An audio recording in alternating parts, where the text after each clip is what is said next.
Bab 228. Diupload oleh Baca Suara. Jangan lupa like dan subscribe, agar kami makin semangat upload lebih banyak. Semua yang ada di peta tampaknya memiliki skala yang lebih kecil. Reidan yang ditandai di tengah peta, hanya seukuran koin 500 won. 500 won. Kota besar yang dapat menampung 430.000 orang hanya seukuran koin 500 won. Itu menunjukkan seberapa besar Barat sebenarnya. Kerajaan Eternal dibagi menjadi 4 wilayah, Timur, Barat, Utara dan Selatan. Namun, ukuran keempat wilayah itu tidak konstan. Barat adalah yang terbesar, diikuti oleh Utara, Timur, dan Selatan. Tapi, wilayah yang luas ini tiba-tiba menjadi gurun. Bagaimana jika dia menghancurkan Giant Worm dan memulihkan Barat? Grid adalah orang yang akan mewarisi kekuatan utama di utara Kerajaan Eternal. Dia akan mampu membangun posisi yang unik. Lihat di sini. Rabbit menunjuk ke satu sisi peta. Itu adalah Sungai Heben yang menembus melalui Reidan. Seperti yang kamu lihat, desa dan kota terkonsentrasi di lembah selatan Sungai Heben. Apakah ada yang selamat di tempat-tempat itu? Tapi, itu tidak masalah. Apa alasannya? Petik 2 tanda tanya petik 2. Grid dikejutkan oleh pertanyaan tiba-tiba Rabbit. Mengapa kota dan desa terkonsentrasi di sana? Kenapa dia menanyakan ini padaku? Bagaimana mungkin aku mengetahuinya? Grid dari masa lalu akan mengungkapkan pikirannya yang tidak puas. Namun, Grid saat ini ingin meningkatkan kemampuan berpikirnya. Dia menggunakan otaknya yang kurang untuk berpikir lagi. Akibatnya, dia hampir tidak menemukan jawaban. Apakah karena air? Orang membutuhkan air untuk hidup. Itu adalah alasan dan jawaban sederhana. Tapi, itu salah. Kamu salah. Bukankah air juga aman dari cekungan utara? Alasan mengapa populasi terkonsentrasi di cekungan selatan di masa lalu, adalah karena ada sesuatu yang menarik orang di sana, selain air. Petik 2. Apa artinya? Ini tambang. Seperti yang kamu lihat, ada barisan pegunungan kecil. Jadi, secara geografis itu memungkinkan. Tambang. Ini kabar baik. Tidak masalah apakah itu biji besi, perak, atau emas. Mengamankan sumber daya apapun, baik besar atau kecil, akan menguntungkan mereka tanpa syarat. Itu adalah kabar baik bagi Reidan. Namun, aku senang mendengarnya, tapi mengapa kamu tiba-tiba berbicara tentang ranjau? Itu hanya ranjau. Kamu bisa mengurusnya dengan Lawel. Saat ini, aku butuh batu peningkatan. Bagaimana pembicaraan beralih ke ini? Memang, ada jenis respons ini, ketika mendengar tentang kemungkinan ranjau. Rabbit menyadarinya dengan jelas. Grid berbeda dari Lord biasa. Dia memiliki sedikit minat dalam perannya sebagai raja. Dia hanya mengabdikan dirinya untuk bekerja di bengkel selama 4 bulan terakhir.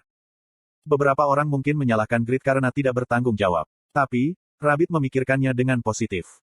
Duke itu benar. Dia mungkin blacksmith dan prajurit terbaik, tapi dia kurang pengetahuan. Lebih baik baginya, untuk menjauh dari sisi administrasi. Petik 1. Meskipun mereka tidak memiliki kekuatan politik, ada penguasa yang secara paksa mencoba mengendalikan politik mereka. Di sisi lain, Grid memilih untuk mengandalkan bawahan yang kompeten, karena dia mengakui kekurangan dirinya sendiri. Dia adalah raja ideal yang tahu batas, apa yang bisa ia lakukan. Dia benar-benar bijaksana dan luar biasa. Grid berbeda dari pemimpin bodoh Mero Company yang dilayani Rabbit di masa lalu. Rabbit melanjutkan penjelasannya. Anggota Overgearet telah menjelajahi cekungan selatan, untuk melihat apakah memang ada ranjau. Tapi, ada monster boss yang kuat. Jadi, anggota Overgearet meninggalkan eksplorasi dan mengklasifikasikannya sebagai zona bahaya. Petik 2. Yang mana dari anggota Overgearet pergi? Mereka semua. Apa? Overgearet Guild kuat. Mereka semua peringkat di 40 besar. Tapi meskipun mereka bertindak bersama, ada monster boss yang cukup kuat untuk membuat mereka mundur. Apakah itu pada tingkat Helgao versi sempurna? Bahkan Grid bukan lawan untuk Helgao versi sempurna. Dia nyaris tidak berhasil mengalahkan Helgao setelah melemahkannya dengan mengambil 2 Firestone. Anggota Overgearet saat ini jauh lebih kuat. Regas adalah anggota pertama dari Overgearet Guild yang mendapatkan kelas kemajuan ketiga. Dia memilih kelas Asura. Itu adalah iblis yang bertarung yang cocok dengan kepribadiannya. Kemudian, Regas langsung pergi ke Grid dan meminta duel. Itu adalah balas dendam, karena kalah di final pertandingan PvP. Tapi, Grid menang. Aku hampir harus menggunakan pasif immunity. Itu memalukan, karena duel itu setelah masa pelatihannya dengan Piaro. Setelah mencapai kelas lanjutan ketiga, Regas jauh lebih kuat dari sebelumnya. Itu sama untuk anggota Overgearet lainnya. Tapi, ada monster boss di barat yang tidak bisa mereka kalahkan. Ini tempat yang mengerikan. Grid mendecakkan lidahnya dan bertanya. Begitukah? Apa hubungannya dengan batu-batu peningkatan? Petik 2. Apakah kamu mendengar penjelasan tentang mengapa aku menginvestasikan lebih dari setengah dana guild ke Institut Alkimia? Aku dengar dari Lawel. Bukankah efek alkimia luar biasa? Itu bisa membuat berbagai ramuan buff, serta memberikan opsi khusus pada item. Ada banyak hal lain yang bisa dilakukan alkimia. Tapi, Kebanyakan kota menghindari berinvestasi dalam alkimia. Sampai-sampai, kota-kota terkaya yang mewakili kerajaan pun segan soal alkimia. Petik 2. Mengapa? Karena itu tidak pasti. Efek item yang dibuat dengan alkimia tidak konstan, tapi seringkali acak. Selain itu, tingkat keberhasilan alkimia itu sendiri sangat rendah. Misalnya, bahkan jika Institut Alkimia memiliki tingkat tertinggi, kemungkinan menghasilkan ramuan buff kurang dari 70%, dan kemungkinan berhasil memberikan opsi pada item adalah kurang dari 30%. Selain itu, harga bahan yang dibutuhkan untuk alkimia terlalu tinggi. Kesimpulannya, alkimia adalah investasi yang buruk. Grid mengerutkan kening pada penjelasan itu. Apa ini? Bukankah ini benar-benar sampah? 2.937.000 gold dari 5 juta dana guild telah diinvestasikan dalam alkimia. Grid merasa seperti dipukul di belakang kepalanya. Pria ini bertekad untuk menghancurkanku. Rabbit melihat ekspresi Grid dan menjelaskan. Aku berencana untuk mengembangkan Raiden menjadi Talima kedua. Talima, kota dwarf. Itu benar. Kota dwarf Talima, disebut kota surga. Terlepas dari peringkatnya, dikatakan jika perlengkapan perang dengan kinerja khusus didistribusikan secara luas. Bahkan, sebuah toko kecil akan memiliki peralatan yang solid, yang sebanding dengan item yang memiliki nilai unik. Jadi, banyak orang ingin pergi ke sana untuk membeli perlengkapan perang. Tapi, itu tidak mungkin. Talima terletak di dalam wilayah Naga Trauka, dan merupakan kota yang tidak bisa dimasuki manusia. Bagaimana jika Raiden memiliki barang-barang seperti Talima? Tentu saja, kota ini akan mampu memamerkan kehadiran yang unik. Orang-orang akan datang dari seluruh benua ke Raiden. Rabbit berharap hari itu akan datang. Jadi, dia mendorong pelatihan blacksmith dan berinvestasi dalam alkimia. Slot iklan. Kamu bisa pasang iklanmu di sini. Alkimia adalah cara untuk membuat barang-barang yang diproduksi oleh dirimu dan para blacksmithmu yang bersinar. Aku yakin, jika satu-satunya kota di benua yang layak berinvestasi dalam alkimia adalah Raiden. Harem. Jika itu mengembangkan seperti yang diinginkan Rabbit, efek ekonomi yang besar akan tercipta. Grid berharap untuk hari itu juga. Tapi, bukankah tingkat keberhasilan alkimia yang terburuk? Bisakah kita mengatasinya? Bagaimana jika kita memiliki nasib buruk dan menjadi bangkrut, alih-alih menjadi Talima kedua? Apakah kamu ingat administrator Arik? Arik, penguasa tempat ini sampai aku ditunjuk. Arik adalah orang yang lucu. Episode yang terkait dengannya adalah pemandangan untuk dilihat. Bukankah dia dikurung di penjara? Bagaimana dengan dia? Alasan Lowell tidak membunuhnya adalah, untuk mengambil informasi tentang wilayah barat darinya. Aku juga bisa mendapatkan informasi berharga darinya. Petik 2. Informasi apa?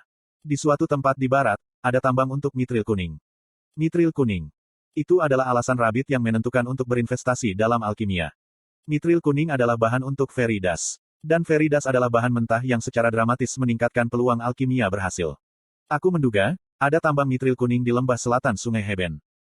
Oh, itu adalah mineral yang memungkinkan untuk mengatasi tingkat keberhasilan alkimia yang rendah.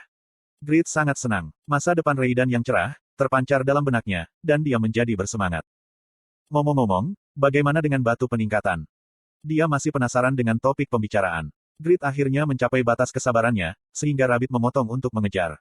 Batu peningkatan bisa dibuat dengan alkimia. Petik 2 tanda seru petik 2.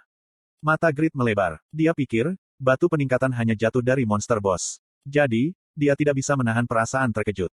Secara umum, lebih bijaksana untuk menghindari membuat batu perangkat tambahan, karena kemungkinan keberhasilannya sangat rendah.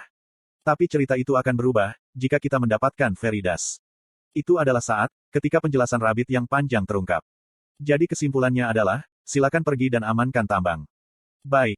Grid langsung menjawab. Tidak ada alasan untuk menolak. Monster boss mungkin sulit bagi anggota Overgeared. Tapi ceritanya akan berbeda, jika kekuatan Grid dan Noe ditambahkan. Kalau begitu, aku akan segera pergi. Grid tak terhentikan, begitu dia membuat keputusan. Dia segera mengumpulkan anggota Overgeared. Anggota Overgeared senang untuk ride dengan Grid, setelah waktu yang lama. Ini pertama kalinya, sejak invasi Golem. Kita akan bisa merobohkan monster itu, jika kita memiliki Grid. Grid memandang anggota Overgeared dan bertanya. Jenis monster apa itu? Kulit iblis. Tidak, itu adalah doppelganger. Doppelganger. Seorang doppelganger adalah monster yang meniru bentuk dan kemampuan target. Mereka jelas sulit untuk berurusan dengan itu. Tapi, bahkan jika dia berubah menjadi salah satu dari kita, kita memiliki keuntungan dalam jumlah. Tidak bisakah kamu dengan mudah mengalahkannya? Pon menjelaskan. Seperti yang kamu katakan, doppelganger itu mudah ditangani, jika berubah menjadi salah satu dari kita. Tapi, itu berubah menjadi orang lain yang jauh lebih kuat dari kita. Vanner melanjutkan. Itu benar-benar sangat kuat. Tubuhnya ramping dan wajahnya tampan, dan dia bergerak cepat sambil menggunakan pedang sebesar Dainslave. Petik 2. Regas juga berbicara. Cara dia menggerakkan pedang besar mengingatkan aku padamu, Grid. Faker menambahkan. Gerakan dasarnya mirip dengan Grid, tapi teknik pedang beberapa kali lebih baik daripada Grid. Harem. Lawan itu hebat. Grid sangat ingin tahu tentang kekuatan Doppelganger, yang dipuji orang-orang terkuat di Guild Overgearet. Aku akan segera melihatnya. Anggota Overgearet menyelesaikan persiapan mereka. Grid diperintahkan. Pergi. Jut, kamu akan melindungi Raiden bersama para prajurit. Ya. Jut kecewa, karena dia tidak bisa pergi bersama mereka dan mundur. Aku akan menemanimu.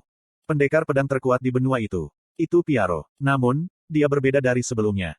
Dia dicukur rapi dan mengenakan pakaian bersih. Sulit membayangkan, jika dia adalah seorang pengemis beberapa bulan yang lalu. Karena, dia sekarang memberikan kesan yang kuat. Tolong tambahkan kekuatanmu. Grid dengan senang hati menyambut Pyaro, sementara anggota Overgearet bingung. Mengapa dia membawa petani? Seorang petani tidak berguna dalam serangan. Peran apa yang dimiliki petani dalam serangan? Petani seharusnya berada di ladang. Lowell hendak mengatakan sesuatu, tapi berhenti. Itu mengingatkanku, bukankah Pyaro seorang ahli Feng Shui? Apakah Grid berencana menggunakan kekuatan Pyaro, untuk mengamankan tanah yang bermanfaat? Sangat mengejutkan. Dia sangat pintar. Petik 1. Lowell menganut pemikiran, jika Grid tumbuh. Grid tampaknya orang yang sama sekali berbeda dari sebelumnya.